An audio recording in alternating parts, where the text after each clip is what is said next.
com certeza a gente espera ter mais minutos. Me desculpe, Dorival Júnior, mas você não caiu bem na seleção. É possível observar que o Dorival fala com você, comenta alguma coisa, alguém da própria comissão? Simplesmente se liga no desabafo do Estevão, mano. Sim, o Estevão falou sobre os poucos minutos que o Dorival deu pra ele, tem dado pro jovem. Falou sobre a quantidade de oportunidades na seleção e o Neto. Sim, craque Neto concordou com isso e disse que já bateu o tempo do Dorival na seleção. Se liga só nas polêmicas que estão acontecendo entre a seleção brasileira. O ano terminou e eu quero saber, mano, foi um ano péssimo. O Dorival deve sair ou ainda há tempo depois do Neymar voltar? Liga só nisso.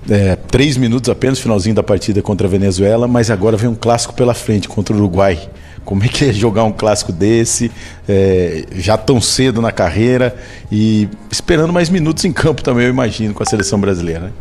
Bem, é claro, como eu falei, eu sempre tenho dado meus melhores nos treinos e com certeza a gente espera ter mais minutos, mas a decisão é do professor e claro, a gente vem num clássico agora, um clássico importante pra gente, que a gente pode ali ultrapassar o adversário e a gente vai dar o nosso máximo e a gente sabe das dificuldades que a gente vai ter no jogo, mas a gente vem trabalhando bastante. Já acho que é uma das coisas que eu mais pergunto é como é que é lá, sabe, que bate a curiosidade, né, porque eu ainda não fui lá pra Inglaterra ainda, então bate a curiosidade, bate o ansioso, mas... Tá estudando inglês? Tô estudando inglês, tá complicado, mas a gente, sempre que eu tenho oportunidade eu pergunto pra eles, como é que é a Inglaterra, como é que é a questão dali, daquilo, eles sempre têm me falado bastante, mas ainda bate o nervosismo pra quando chegar lá, mas acho que vai ser tudo tranquilo. E aí fica a pergunta, você pode jogar na 10, com a 10 na seleção brasileira, fazer outras funções, lado direito, jogar atrás no centroavante ali, onde você fica mais à vontade? Bem, acho que desde a base tem o João Paulo Sampaio que faz um trabalho espetacular na base, ele sempre fala pra gente jogar em várias posições, né?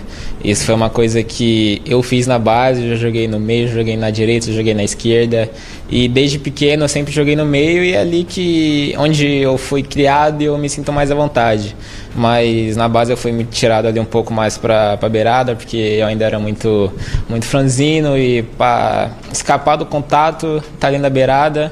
Mas a gente, como o João Paulo sempre fala, né, a gente não sabe quando vai vir um momento, então a gente sempre tem que estar preparado para jogar onde tiver oportunidade, né? E foi isso que eu aprendi. Se o Dorival precisar de você na armação, tá ok, entra ali tranquilo. Com certeza, então não é problema não.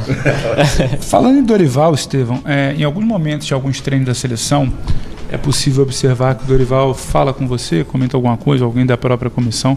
Como é que foi a sua chegada lá em setembro? Lembro que nem tantos treinos assim, mas já no primeiro jogo a torcida começou a pedir Estevão, o Brasil não decolava, ele te coloca em campo. Como é que foi essa volta agora em novembro? Como é que é esse contato com o Dorival? O que ele te pede, a conversa com a comissão? Como é que é esse papo? Cara, o Dorival ele é um cara que ele sempre tá ali no meio da gente, né? Que ele sempre conversa com a gente, às vezes bate uma altinha ali com a gente. E ele sempre fala pra mim ser leve, desfrutar, jogar o meu melhor futebol e... acho que isso é muito importante, principalmente para os mais novos quando vêm para a seleção, de quando você vê outros craques ali, às vezes você se sente um pouco impressionado, aí vem um colega de trabalho, ou o professor vem te acolhe, te fala para você ser você mesmo. Acho que isso é muito importante, é uma das coisas que ele sempre bate na tecla comigo. Bate uma leve pressão, ele falou um pouco pressionado, bate uma leve pressão, sentiu um pouquinho o peso quando chegou na seleção principal, porque a camisa você já tinha vestido lá atrás, em outras categorias, mas na principal a sensação é diferente? Diferente, mas a gente sempre tenta lidar isso com menos pressão, né? Porque quando eu falo pressionado é de quando a gente vem, você encontra jogadores que você se espelha lá de fora, que jogam mais Champions League, no campeonato Premier League, La Liga, e às vezes você acaba tendo o primeiro contato com eles, mas ali a gente sempre tenta conversar bastante também. Bem, claro que a gente sempre tenta, né, desfrutar, e eu não sabia disso, mas a gente tenta sempre desfrutar e eu sempre tento jogar leve, não tento colocar mais pressão pra, quero fazer um gol, não, eu quero que as coisas aconteçam naturalmente, sabe? E acho que isso seria muito especial, né, fazer um gol. Não vejo a hora de fazer o meu primeiro com a camisa de seleção brasileira, que vai ser muito especial. E se Deus quiser, se a gente tiver a oportunidade, vamos estar buscando assim, ainda mais de tudo, ajudar a seleção brasileira a estar sendo com a vitória. Vários jogadores que eu me espelho na história da seleção brasileira, mas acho que eu posso falar que o que mais me encantou foi o Neymar, né? Porque foi ele que eu mais vi jogar, né? Eu não tive a oportunidade de ver os outros fenômenos que teve, e o Neymar foi um cara que teve presente nessa geração, que foi um cara que eu me espelhei bastante, que eu vejo vídeos até hoje. É um cara não só pra mim, mas acho que pra todos aqui é uma grande referência pra gente. Pra você ter uma ideia, hoje, eu já perguntei pro Veloso, o Veloso falou que não e você falou que não. Hoje, daquilo que eu vejo da seleção brasileira, a pior seleção da história desde 1930. A pior seleção desde 1930. A pior seleção. Jogadores medíocres. Me desculpe, Dorival Júnior, mas você não caiu bem na seleção. Me perdoe. Eu amo você. Tenho uma admiração enorme por você, como treinador e muito mais como pessoa e como um jogador que você foi. É a pior seleção da história. E ainda tem que escutar a Rafinha ainda. É impressionante. O Yuri Alberto hoje merece uma chance na seleção brasileira para mim, o que ele está fazendo. Para você e também em relação aos 27 gols dele, Nicola. Os 5 atacantes de beirada de campo no segundo tempo. Vai lá, alguém vai resolver, alguém vai fazer alguma coisa. E o Rafinha, que vinha criando situações pelo meio, com essas alterações do Dorival Júnior, foi para o lado esquerdo, acabou sumindo um pouco do mapa do jogo. Enfim, é a seleção muito questionada com o Dorival Júnior, Flávio. É a seleção... Então, quando o Tite estava aí, era meio que um oásis, né? O Brasil passou muito facilmente pelas eliminatórias das duas competições. Depois disso, o time se enrolou inteiro, mas não é um projeto, né? O que a CBF quer? Você falou no início da sua colocação sobre o Brasil teve 2 treinadores com estilos diferentes. Já é um erro.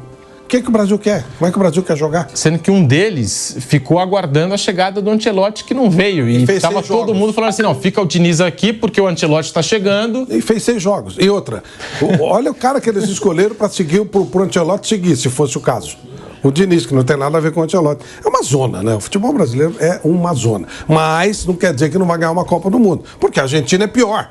A AFA é muito pior que a CBF e ganhou uma Copa do Mundo. Então, uma coisa, outra coisa, outra coisa. Agora, que o futebol brasileiro é uma várzea a partir da seleção brasileira, isso não resta a menor dúvida.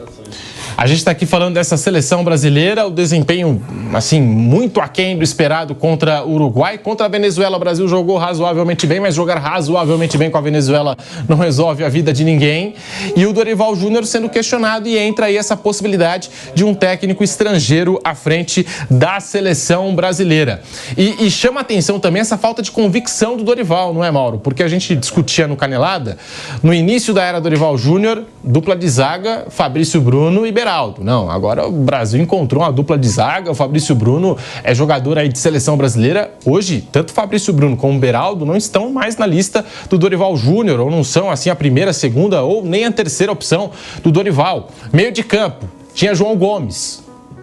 Bastou ali uma partida ruim do João Gomes, saca o João Gomes. E no ataque, acho que é o caso assim mais célebre, talvez, dessa era do Dorival Júnior e da falta de convicção dele, é o Endrick, que salvou ele ali naquelas partidas contra Inglaterra e Espanha, teve papel decisivo, e depois o Endrick sumiu completamente do mapa da seleção brasileira, Mauro. Pois é, assim, é tudo tentativa e erro, né? É tentativa e erro. Você traz o jogador, deu certo, fez um gol e tal, agora estou lá. Jogou mais ou menos e tal, fica. O outro jogou mal, já sai. Do perfil dos jogadores que convoca e do que eles podem apresentar e de que maneira fazer com que as coisas possam prosseguir. É o caso agora. O Igor Jesus. O que eu vou dizer agora, gente, não é uma crítica ao jogador, dizer que ele é ruim, nada disso. Mas, veja bem, o Igor Jesus fez um gol contra o Chile. Automaticamente foi colocado como titular e... Não, agora é o Igor Jesus, vai para a Premier League, que achado do Botafogo, nossa, que scout e tal. O Igor Jesus, ele nos últimos 15 jogos fez 3 gols. 3 gols, não marca a 5. Então, assim, se for olhar pelos números, também não são bons nesse momento. Mas o Endrick está fora do time, sim, o Real Madrid não vive um bom momento e ele não é titular, ele tem 18 anos. Mas é um jogador que eu entendo, até pela maneira como ele já chegou na seleção, que deveria ser sempre convocado para ser lapidado, até para treinar, orientar, dar as dicas certas, passar para ele, posicionamento, o que o Dorival espera dele. Deixá-lo de fora não acrescenta, não é bom. Não é bom. Ontem ele não tinha um centroavante, não tinha alguém que pudesse fazer o papel, quando o Igor Jesus, por estar aquém daquilo que ele esperava, foi substituído. Entrou o seu colega de time, Luiz Henrique, que é um ponta.